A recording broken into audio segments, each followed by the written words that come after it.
Horse Doc and Talking Horses are proud to broadcast our pre-race coverage of the 2023 Kentucky Derby to be run on Saturday, May 6th at Churchill Downs Racetrack in Louisville, Kentucky. This is a Was Up Doc media production. And they're off in the Curlin, Florida Derby. It was an excellent beginning for Forte. He'll be able to duck over some from his outside draw. Meanwhile, West Coast Cowboy firing through at the inside to take the early lead. And it's a length and a half to Il Maricolo, Irad Ortiz Jr. and Forte. They're toward the back of the field while three wide. Shaq Diesel is next, then Nautical Star. And Mage is last of all as they complete the opening quarter in 23-2. Third, Forte's locked in as Mage begins to roll from the back. They race past the quarter-mile pole in the Florida Derby, and Mage got the jump on Forte as he goes to get Fort Bragg. Cyclone Mischief is fighting hard. He's still right there. Less than a quarter of a mile to come, and Cyclone Mischief, he's up for a fight and tries to turn away Mage. Forte better hurry up. Final 16th of a mile. Forte starts to gather in the top horses. Here comes Forte. This is going to be very close, but the champion prevails. Forte wins over Mage. Mage was second.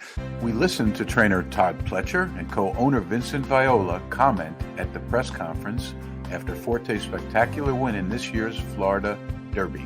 To me, what was the most impressive part was the last 100 yards. I mean, he came by me at the 8th pole and he looked beaten, and then he would have told me at that point that he's going to win by a lead, of the zero correct ties. So that, I think that so pretty impressive performance.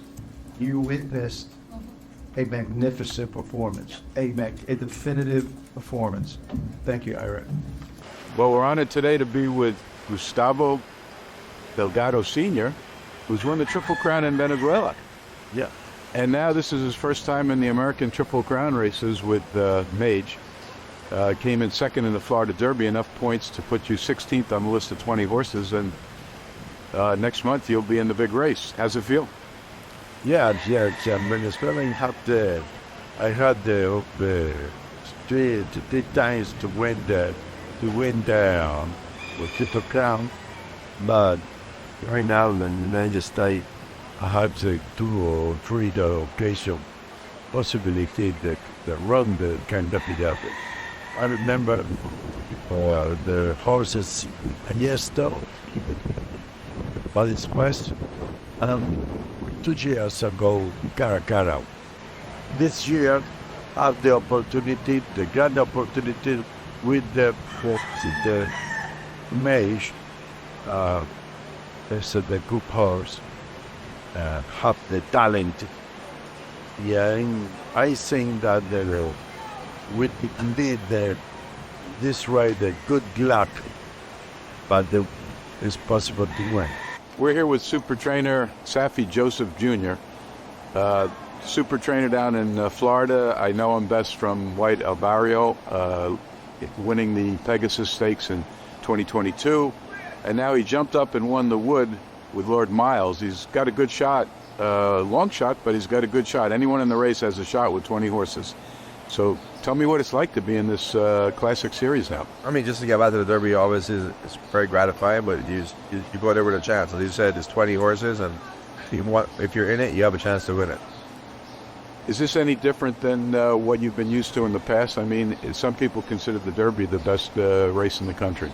Yeah, I mean, I think it's a race that it's a bucket list for anyone that wants to win it. It's a different scenario this year. Last year we came in with a Barrio, one of the more fancied runners. This year we're coming with a long shot, but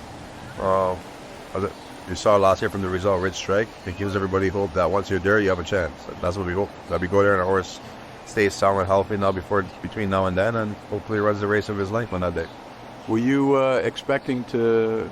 I mean, you're always hopeful to win the Wood. Were you expecting that to happen, or you thought you'd be in the money somewhere and you got... I mean, you were just hoping the horse showed up. We thought the horse had ability, and you were hoping that he showed ability. For you to say you expect him to win, no. I mean, you hope to win, but there's a lot of times you expect to win and you don't win. So with horses, you always hope for the best. You hope they come out safe and sound, first of all, and then you hope they run the best race. And on that day, it worked out that he was able to win, and it was a really exciting moment for us. Well, every horse that's in there is capable of winning, so I'm not a gambler, and the odds, who knows what it'll be, but probably be also or a long shot kind of deal. But it would be great if you popped up and won that thing. Like you said, Rich Strike did it.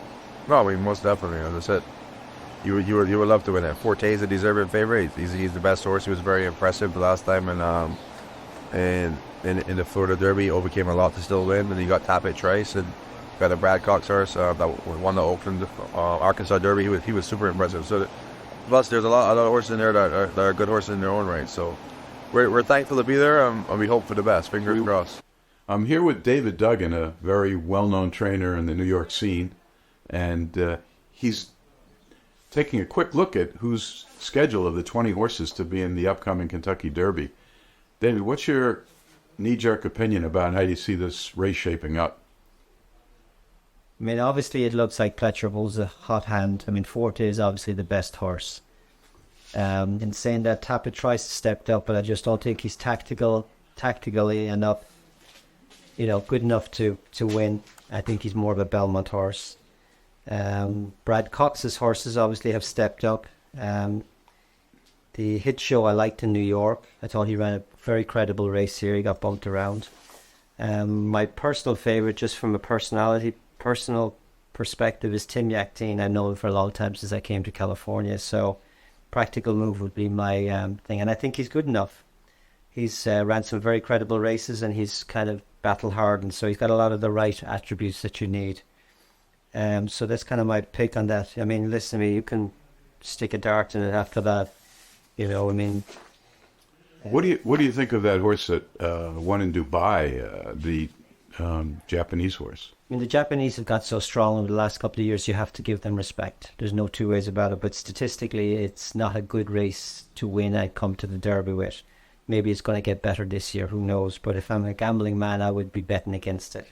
Now, the other thing that's interesting is you're looking at statistics based on the horse's credentials, but there's 20 horses in the Kentucky Derby. It's like a military charge. What if Forte lands a very outside post, or one of the other favorites lands an outside post? That detracts to some degree their ability, doesn't it, to prevail, unless they're a super horse. Yeah, I mean, their case scenarios you can never predict. I mean, listen to me, you like anything, you play the hand you're dealt. If you get 4 aces and you're getting a good draw, that's fantastic. But I think he's overcome a lot of different things. I think he's just the best horse. I think he'll handle a mile and a quarter. So in essence, I think he's got an ace in the hold. And as I said, there's many things can happen when they come out of that gate. But to me, if I had 40, I'd be pretty effing confident. So, but in saying that, as we know from last year, anything can happen.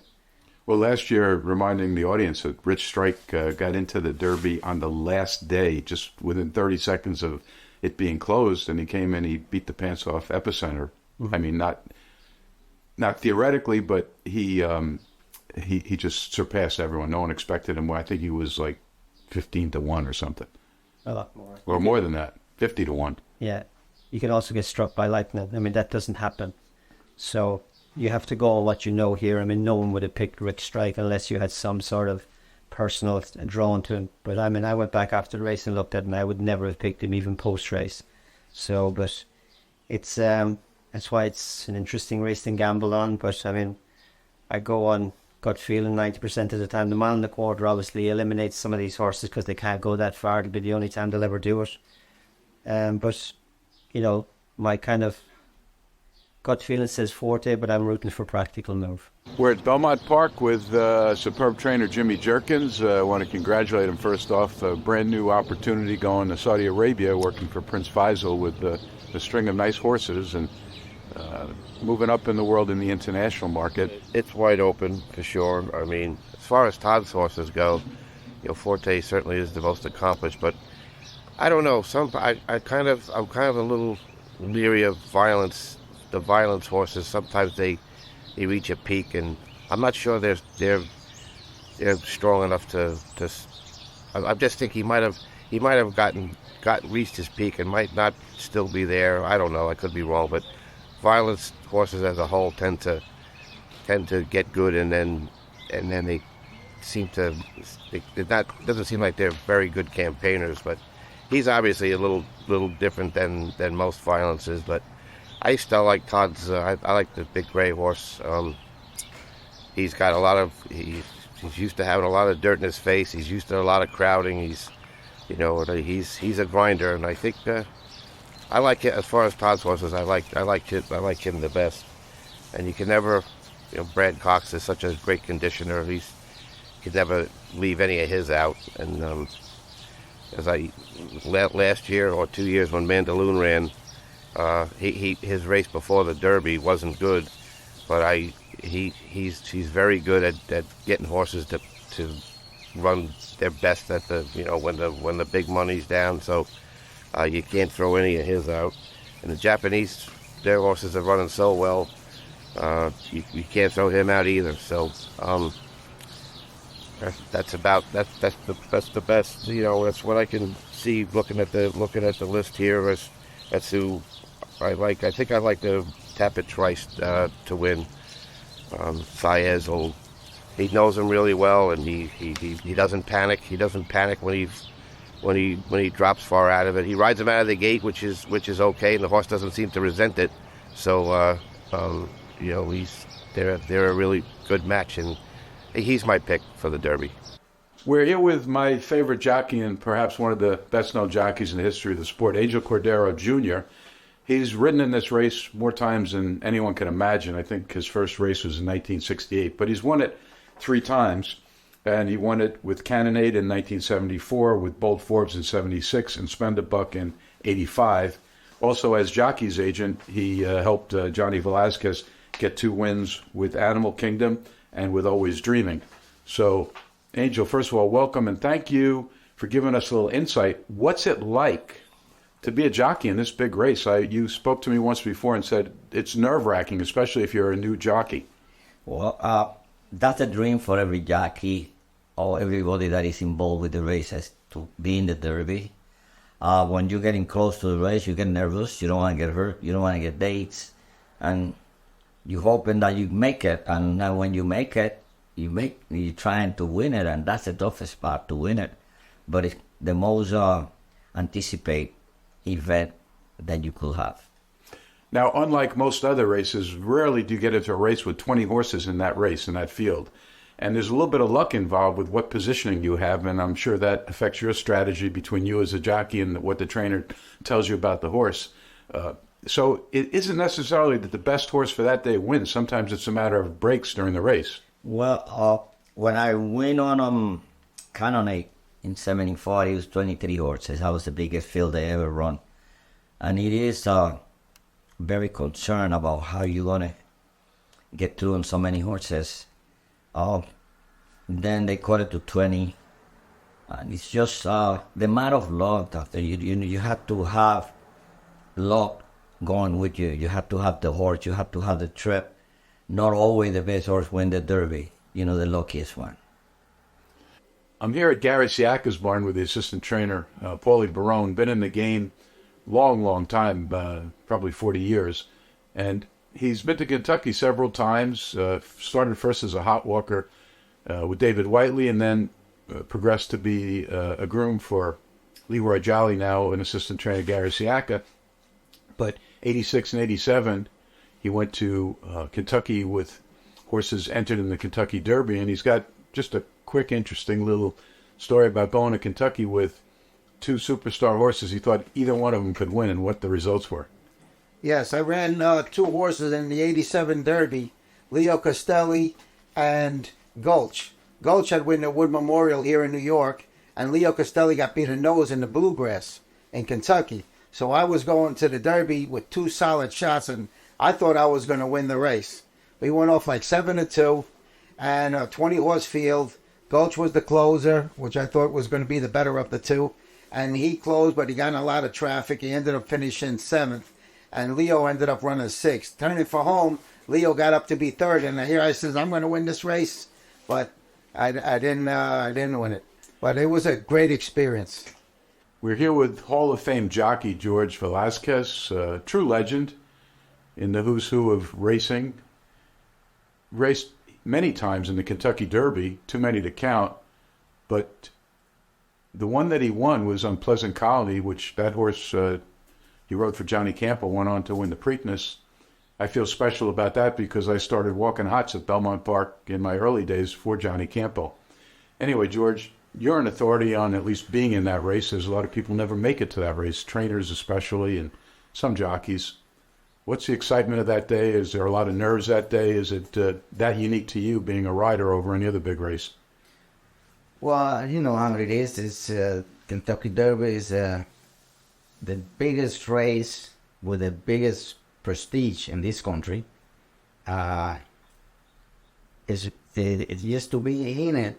It's very excited, and the night before the race is kind of hard to sleep because you want everything to be perfect. You want to break good. You don't want to get you have to get position. You don't want to get stopped. And you got to make the right move. And it's so exciting that that's what it makes a Kentucky Derby. It's one of your career highlights as well as for the trainer, the owner, etc. But the best horse doesn't always win because you got 20 horses coming out. They all get different positions based on lottery and the luck of the draw and how the horse comes out of the gate, etc. So you can think you have the favorite horse and it doesn't always work out. Is that correct? That's correct. See, there's always a big field in the Kentucky Derby. You need to break good, like I said before. You need to keep your horse in contention of the race and the clear to not to get stopped. And you got to make the right move. It's a race that not every horse that looks good on paper is going to win. It's a hard race to win. Okay, let's just talk quickly about Pletcher, who's coming in with three really good horses. His number one horse on paper, as you say, is Forte, who won the Breeders' Cup Mile last year, then won the Eclipse Award, and he won the Florida Derby just running. He was behind a wall of horses. It didn't look like he had a shot and came up. And in the last eighth of a mile, even Pletcher and Rapoli said they thought they lost the race, and he just flew through and won. What do you think his chances are, and what do you think, are there any other horses that we should be looking at that stand out as a particular upset? Well, I believe the Top Pressure, he's got a good chance to win the Derby again, because Forte is a good horse. So the Tapit Trace, yep. And as King's Barn is his other one. Yes. Yep. So in those three horses, they top horses and they're trained by a top trainer. So I believe he's got a good chance to win. But at the same token, there's another horses in the race that they've been improving and going into the race in good shape, which is horse for Billy Matt. The other horse for Safi Jr. Joseph. Safi Joseph. Safi Joseph. He won the Wood. Yeah, he's a nice horse also. So there's going to be a real good race because it's I would say 5-6 horses with a good chance to win. We're here with extraordinary trainer Carlos Martin, multi-generational success. Pancho Martin was his grandfather and Jose his father, both very well-established trainers. We're here to get his opinion, who he thinks might have the best shot of winning the Kentucky Derby. Dr. Barosa, thank you for having me. It's going to hopefully be a great race, great addition to the Derby. Of course, center stage is Todd Pletcher. He's got two very well-thought-of horses, probably the favorite of the race, Forte, the Florida Derby winner, and he's got a Tapit horse, Tapit Trice, that keeps improving drastically. His last couple of races, he seems like he's really found a niche, and he seems like one of the true mile-and-quarter horses in the race. So Pletcher is going to be tough. He's got a dynamic duo, and he's got another horse that's undefeated, the Louisiana Derby winner. Forte will go off as the favorite. Great horse, mile and a quarter, even though he doesn't seem like he has distance limitations. His sire Violence was a brilliant horse by Medaglia d'Oro. There's always a little bit of an extra eighth of a mile that gets horses a little bit to do that litmus test. It's so hard to do that extra eighth of a mile. It doesn't seem like a big deal, but a mile and a quarter is a demanding distance for these 3-year-olds early. He's a great horse. He'll be the favorite, but I do think he's beatable. Like I said, I'm a big Tapit Trice guy. I really like what I've seen. He seems like a horse that's just now really coming into form and he's peaking at the right time. And he's a little bit of a grinder. He needs a little bit of luck to get around that big field, but I think he's a very dangerous horse. And the other horse of the race that is a really true gritty competitor is Practical Move. I'm not so sure how strong the California races are, but he's son of Practical Joke again. The distance is always in the back of everybody's mind, but I like what I've seen from him. He seems like he can put himself in a position where the deep closers often are at a disadvantage, even though last year we had a deep closer win the Derby. You like to have some kind of tactical speed where you're not too far out of it. So I think in the first flight, 4th, 5th, 6th, 7th place, if you can stay close and punch, you have a big advantage over the deep closers in this year's Kentucky Derby. I'm here with Doug O'Neill, one of the great trainers of our time. He's been in the Derby multiple times, and since 2007, he's had several entries. Luckily, he's won this, not only been in it, but won it twice, once with Nyquist in 2016 and once in 2012 with I'll Have Another, who went on also to win the Preakness subsequent to that. And in 2021, recently, he had Hot Rod Charlie, who came in a close third. But Doug, just for the public, what's it like to even get into a race like this?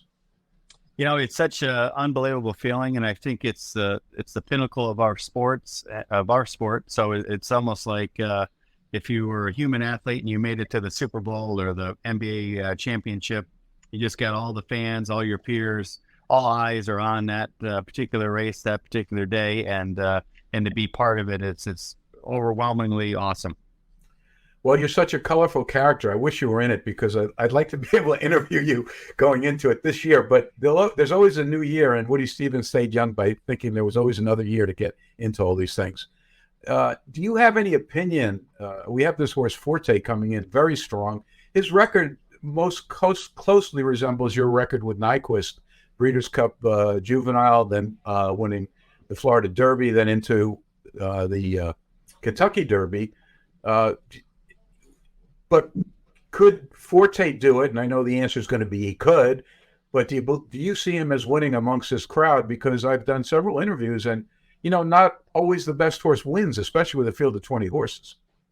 Yeah, I'm not going to go on a limb here. I'm going to say Forte is the obvious favorite, and just seeing a few of his races at the time they were running, and I thought, well, there's no way he's going to win from there. And so I think when you get his type of style where he can win from anywhere, the Florida race was just sensational. I probably put him right in the winner's circle because mid-race I said, well, he's got no chance. I mean, he just didn't look like the pace was that crazy, and he was so far back, and just the way he got it done that day to me was, wow, if that horse stays injury-free, I don't know how they beat him going a mile and a quarter. So, yeah, like you say, always the best horse doesn't always win, but he's the obvious favorite this year. Do you see anyone else, if you had to pick a second or third, or Forte just got trapped and had bad luck, do you see anyone else in there that you think could be close to him?